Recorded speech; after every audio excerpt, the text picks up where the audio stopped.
पिछले वीडियो में हमने मिनरल्स को डिस्कस किया था और इस वीडियो में हम वाटर को डिस्कस करेंगे।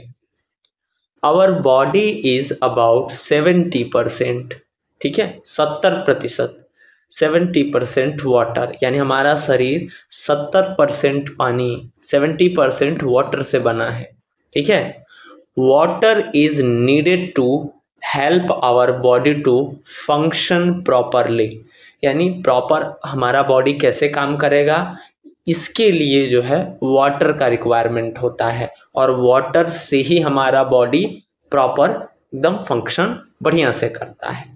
इसलिए हमें वाटर की रिक्वायरमेंट होती है और हमें पर डे यानी एक दिन में कितना ड्रिंक करना चाहिए, 8 to 10 ग्लास वाटर, ठीक है, 8 to 10 ग्लास वाटर, और वो भी पर डे के, यानी डेली हमें उतना कंज्यूम करना चाहिए, पीना चाहिए, ड्रिंक करना चाहिए। Fruits and vegetable also contain water. अगर कई ऐसे आप फल देखते हैं जिनमें ऑलरेडी बहुत ज़्यादा वाटर जो है रहता है, वो कंटेन करके रखते हैं, जैसे वाटरमेलन ले लीजिए, ठीक है, उसमें काफ़ी हद तक वाटर होता है, ठीक है। तो चाहे तरबूज हो, खरबूज हो, खीरा हो, ये सब क्या है, पानी ऑलरेडी इनमें ज़्यादा होता है। तो ऐसे फल खाने से, पपीता भी है, इसमें भी पानी की मात्रा अधिक होती है। तो ऐसे फल खाने से क्या होता है कि पानी तो हम पीते हैं, लेकिन थोड़ा कम और ज़्यादा हो जाने से फ्रूट या वेजिटेबल्स जो होते हैं उस रिक्वायरमेंट को फुलफिल कर देते हैं, ठीक है। तो वाटर को हमने डिस्कस कर लिया। अब हम क्या देखेंगे, बैलेंस डाइट को देखेंगे कि हमारे बॉडी को रिक्वायरमेंट कितनी है और हम कितना खा रहे हैं। Diet is the food we eat daily, यानी डाइट हम उसे कहेंगे कि हम कितना भोजन खाते हैं प्रतिदिन। लेकिन इसमें भी एक चीज कॉमन है कि हमारी आवश्यकता कितनी है और हम ले कितनी रहे हैं, ठीक है। हमारी आवश्यकता अगर 2 रोटी की है और हम 1 रोटी खा रहे हैं तो हमारा ये डाइट बैलेंस नहीं है, ये कम है। और अगर 2 रोटी का रिक्वायरमेंट है और 3 या 4 खा रहे हैं तो ये ओबेसिटी यानी कि वेट गेन कर सकता है, वजन बढ़ा सकता है। तो हमें हमारे बॉडी को इस हिसाब से खाना चाहिए कि कितना हमारे बॉडी को रिक्वायरमेंट है, ठीक है। A diet which contain all the nutrients in the right proportion to keep our body fit and healthy is called balanced diet। यानी कि हमें ऐसा खाना चाहिए कि सभी के सभी न्यूट्रिएंट्स जो हैं उसमें प्रॉपर मिले, ठीक है, जिससे हमारा बॉडी क्या रहे, फिट एंड हेल्दी रहे। यही क्या है, बैलेंस डाइट है। और इसमें हम क्या क्या कंटेन कर सकते हैं, क्या क्या ले सकते हैं, क्या खा सकते हैं, तो हम जो है rice, chapatis, pulses, vegetables, fruits, dairy product and salad and water. तो सलाद या सैलेड आप इसको बोल सकते हैं, और वाटर को भी लेते हैं, ठीक है। इसके अलावा फ्रूट्स भी ले सकते हैं, एप्पल है, बनाना है, मैंगो है। वेजिटेबल भी, ग्रीन वेजिटेबल बताया ही गया था आपको आगे कि इसको भी आप खा सकते हो, जिससे क्या होगा कि हमारे बॉडी को प्रॉपर वे में न्यूट्रिएंट मिलेंगे। तो जब प्रॉपर वे में न्यूट्रिएंट मिलेंगे तो हम क्या रहेंगे, जो है हेल्दी, फिट एंड हेल्दी रहेंगे, ठीक, और तभी वो कहलाएगा बैलेंस डाइट। यहाँ पे कुछ क्वेश्चन है, 3 क्वेश्चन है, इनको सॉल्व करने का प्रयास कीजिएगा क्योंकि टोटल पढ़ा दिया गया है, तो ये आपका एक तरह से होमवर्क रहेगा। अब यहाँ पे हम क्या डिस्कस करेंगे, डाइजेशन ऑफ फूड, हमारे बॉडी में डाइजेशन कैसे होता है। तो ये हमारे इंटरनल ऑर्गन हैं डाइजेशन वाले, पाचन तंत्र इन्हें हम हिंदी में कहते हैं, और कैसे हमारे बॉडी में पाचन होता है इसी को यहाँ हम लोग समझेंगे, ठीक है। यहाँ पे समझने का प्रयास करेंगे। जो फूड हम खाते हैं वो डायरेक्ट एनर्जी में कन्वर्ट नहीं होता है। हमारा बॉडी क्या करता है, उस फूड को, जैसे कि रोटी, चावल, दाल, ये सब खाते हैं हम, ठीक है। तो बॉडी हमारा क्या करता है, broken down into simpler form, simple form में उसे तोड़ता है, और इसी सिंपल फॉर्म में जो तोड़ने की प्रक्रिया होती है उसे ही हम क्या कहते हैं, डाइजेशन कहते हैं। तो जो भी हम खाते हैं उसे डायरेक्ट एनर्जी रिलीज नहीं होती है, उस फूड को सिंपल फॉर्म में कन्वर्ट किया जाता है, और जो कन्वर्जन का वो तरीका होता है उसी तरीके को हम क्या कहते हैं, डाइजेशन कहते हैं, ठीक है। अब जैसे मान लीजिए कि आपने रोटी खाया, चबाया यहाँ पे, तो हमारे माउथ से सलाइवा निकलता है, वो सलाइवा क्या होता है, पूरी तरह से फूड में मिक्स होता है।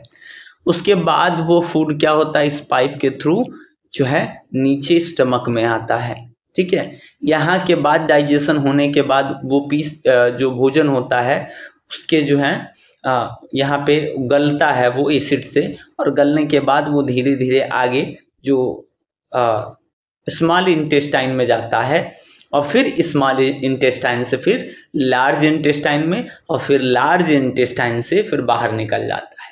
और भी सपोर्टिव ऑर्गन होते हैं लाइक लीवर, ठीक है, पैनक्रियाज, ये सपोर्टिव ऑर्गन होते हैं और ये डाइजेशन को कराने में हेल्प करते हैं। तो एक एक करके हम समझ लेते हैं। तो सबसे पहले हमने क्या किया, फूड को माउथ में लिया, और टिथ जो होते हैं, दांत जो होता है, उस फूड को चबाता है। क्यों?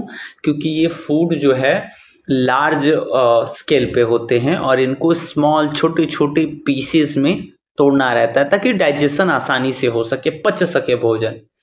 फिर उसमें सलाइवा मिला दिया जाता है कि कुछ जीवाणु अगर कहीं से आ गए हैं तो यहीं पे वो मर जाएं, नष्ट हो जाएं, और थोड़ा बहुत पाचन यहीं पे हो जाए। इसके बाद क्या होता है, फूड इस पाइप के थ्रू जो है नीचे जाता है। इस पाइप को हम क्या बोलते हैं, इसोफेगस पाइप बोलते हैं, ठीक है। हिंदी में आहार नाल कहते हैं और अंग्रेजी में इसोफेगस पाइप बोलते हैं, फूड पाइप। इस फूड पाइप से जब नीचे आता है तो फूड जो है सबसे पहले कहाँ जाता है, तो सबसे पहले ये जो काजू की तरह बना हुआ आकृति है इसे हम कहते हैं स्टमक, और इसे हिंदी में अमाशय बोलते हैं। और इस अमाशय में फूड जब आता है छोटे छोटे पीसेस में, तो यहाँ से रिलीज होता है एसिड। ये जो स्टमक है वो एसिड रिलीज करता है। और क्यों? क्योंकि जो फूड हमने खाया है उसको गलाने के लिए, और गला करके उससे जो न्यूट्रिएंट है अब्जॉर्ब किया जा सके, ठीक है। तो यहाँ फूड करीबन 3 से 2.5 घंटे से 3 घंटे तक यहाँ रहता है। फूड अच्छे तरीके से पाचन होने के बाद, वो गल जाने के बाद स्मॉल इंटेस्टाइन में यानी छोटी आंतों में चला जाता है भोजन।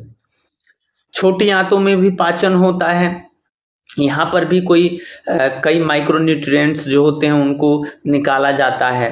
अब इसके बाद से जब उनका ऑब्जॉर्ब कर लिया जाता है तब ये फूड कहाँ फिर आ जाता है, लार्ज इंटेस्टाइन में।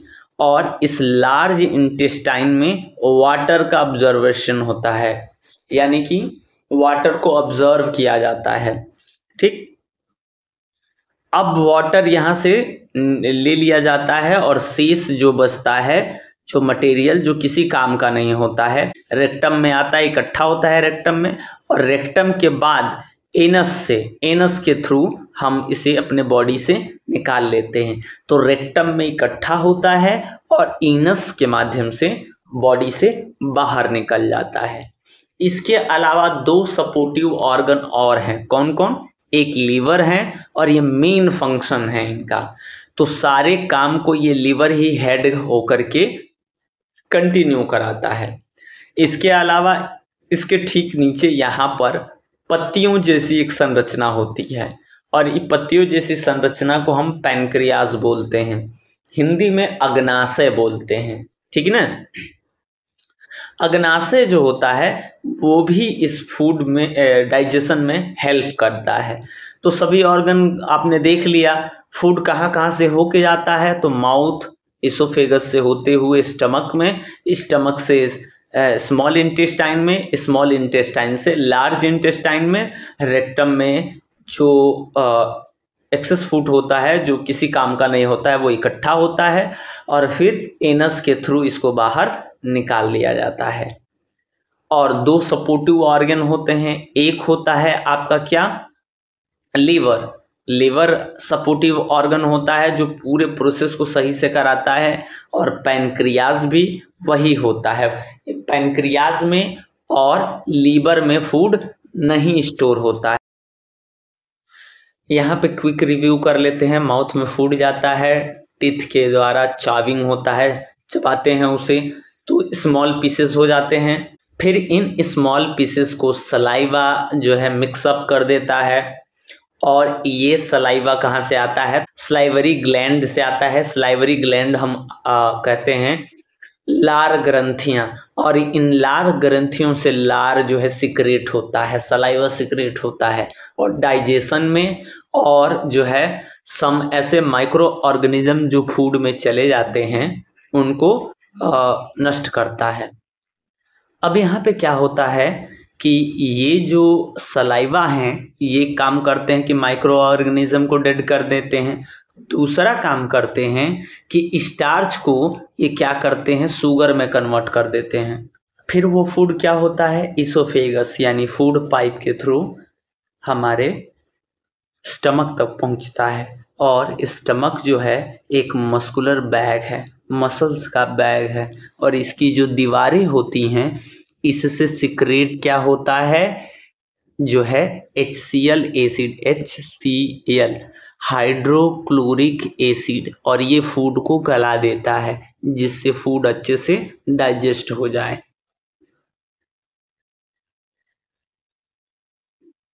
स्टमक में जो कुछ प्रोटीन होते हैं वो कॉम्प्लेक्स फॉर्म में होते हैं, और उन प्रोटीन्स को सिंपलर फॉर्म में कन्वर्ट कर दिया जाता है।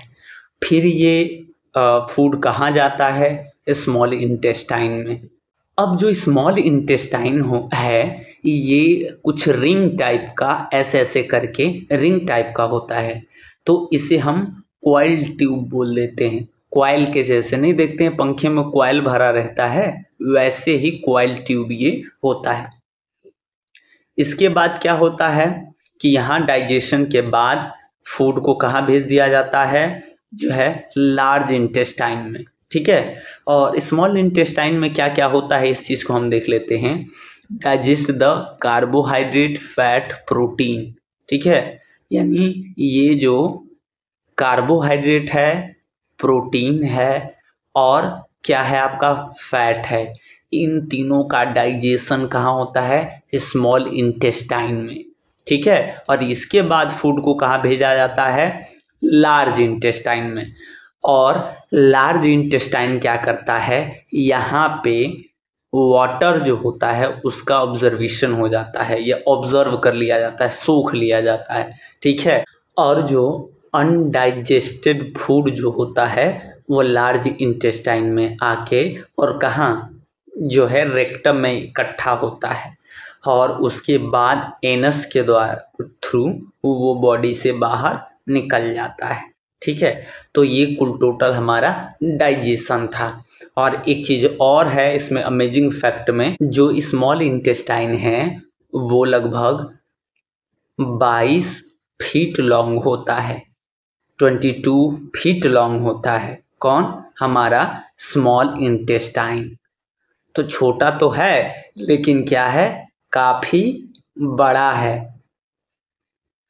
अब हम डिस्कस कर लेंगे आगे गुड ईटिंग हैबिट के बारे में, तो इसको नेक्स्ट वीडियो में हम डिस्कस करेंगे।